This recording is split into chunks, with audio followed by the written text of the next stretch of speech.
Ayan. First question natin is, napansin ko dun sa trailer na sa remote area kayo nag-shoot, di ba? Ayun. Kamusta si Direk Chris bilang dahil itong una niyong pelikula, di ba, you have to deliver talaga. Kamusta siya bilang director? Stricto ba siya? Bawal ba mag-cellphone? Bawal mag-social media during work? Kwento. Si Direk Chris po, sobrang particular siya with his time. Gusto niya po na susunod lahat sa schedule.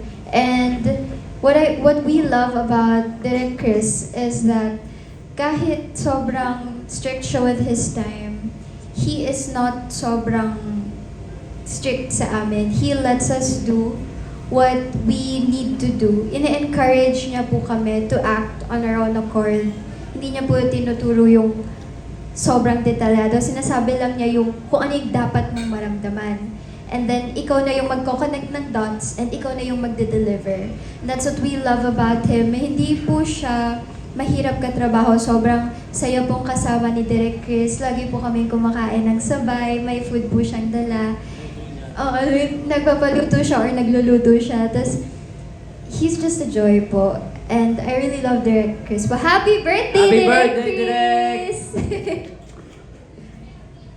Robin, ikaw, may gusto kang share working with Direk Chris? Si Direk Chris po, grabe. Kung anong oras yung nakalagay sa call sheet na pack-up, yun po yung pack-up nyo. Hindi po yan mag-overtime kahit 1 minute. Tapos, yung pinaka-gusto ko po kay Direk Chris, na pinaka-natutunan din namin ni Angela, mahal na mahal niya lahat ng tao niya sa set. Pantay-pantay po yung tingin niya sa lahat. Gusto niya po pag meron siyang pagkain, lahat meron. Halimbawa may mga biscuits po siya, papaikot po niya yun, papamigay niya siya mismo. Tapos po gusto niya masaya lang palagi kami. Hindi niya po gusto yung parang mabigat na set, gano'n. Tapos, ang pinaka gusto ko pa po sa kanya, sasabihin lang po niya kung ano yung gusto niya makuha. Tapos kami na pong bahala gagawa. Tapos sasabihin po niya, yung parang inaano po niya kami. Ginaganon, taasan mo, babaan mo. Yun po yung kaya sobrang natuto po ako sa shooting namin ng Werewolf Boy.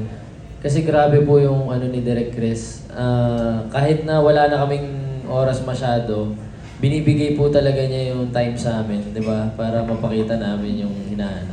Sinasabi niya, this is your movie, so it has to look good. So, ibigay niyo na ano yung kailangan niyo ibigay. Mahal na mahal po namin si Direk Chris. Galing. Next question is basic to sa isang Korean di ba, movie. Pinanood niyo ba yung original or lumayo kayo para hindi kayo maapektuhan yung performance niyo? Ako po pinanood ko po kasi gusto ko malaman yung flow ng story. Kung maintindihan po yung characters deeply. Pero, ayun po, trinay ko po yung best ko na wag naman po gayahin yung original to a T kasi magkaiba naman po yung adaptation sa direct na copy. Tapos, yun po yung challenging part for me kung paano ko po ipoportray in a Filipino way si Sarah. And, I think it paid off naman po kasi inaral ko po siya talaga. I did my homework. Robin? Ako po, hindi ko po talaga siya pinanood. Parang, nung pong sinabi na gagawin po namin to, sabi ko hindi ko po papanoorin. Kasi wala naman po akong linya dito, so gagawa po ako ng sariling version ko ng Werewolf. Tsaka, Song Joong Ki na po yun eh. Hindi ko naman po kayang gayahin yung kanya. Tsaka pag ginaya ko po yun, parang hindi maganda yung kakalabasan kasi siya yun eh. Ang galing niya eh. So gumawa po ako ng sarili kong version. Hindi ko po talaga siya pinanood para makagawa po ako ng sarili. Yung iba nga po characters nung una, hindi ko kilala. Kasi nga, hindi ko po siya pinanood. Nung binasa ko lang po yung script, doon ko po siya mas naiintindihan. Yun po. Okay, thank you and congratulations. Thank you po. Okay, maraming salamat po. Ngayon naman pakinggan natin from Philippine Star, Alan Policarpio. Hello. Good afternoon, Robin and Angela. So na-mention kanina nga na yung character mo, Robin, doesn't have much lines and you have to rely on physical acting. So para sa'yo, parang how did you express yourself or parang do you do it more on your facial expressions? Dating ba sa katawan? Ano yun? Ano po, parang yung gusto ko sabihin kay Sarah nun, lagi tinatatak ko sa utak ko. Yung parang ulit-ulit ko siya sinasabi, tapos hindi ko po siya ma-explain eh. Parang yung mata po mismo yung pinagsasalita ko, na sobrang hirap po para sa akin. Bago ko lang din po siya natutunan. Tapos yung galaw ko po, malaki. Sa galaw ko po talaga kinakausap talaga. Parang yung mismong tayo ko, may sarili akong, may kakaiba akong tayo na nakaganon, tapos nakaganon. Parang ganon ko po siya kausapin talaga. Yun po. And for Angela, pag ba nakikipag-scene ka with Robin, parang may mga cues ka ba na hinihintay or parang may mga gestures ba siya na pinapakita sa'yo na that tells you that ito yung ina-express niya, ito yung gusto niyang sabihin? I think po yung alam ko na gesture ni Boy is yung kapag nagbabawa siya, nanghihingi siya ng pets or parang reward for helping out. Yun po. And they also say na parang sometimes action speaks louder than words. Doing this film, parang do you agree with that? And kayo ba as a love team, are there moments when you feel like not really talking too much or just blocking out the noise? Parang na mas okay yung silence.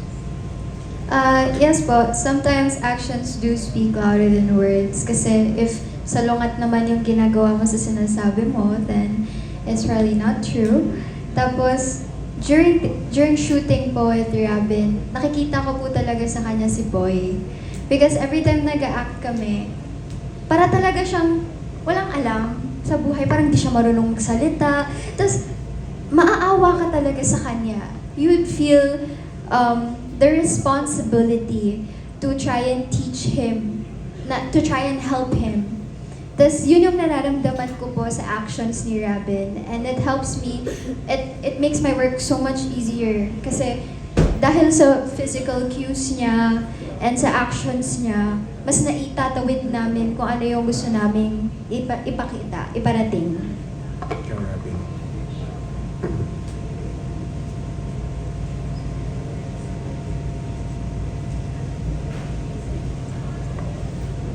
Opo, parang mas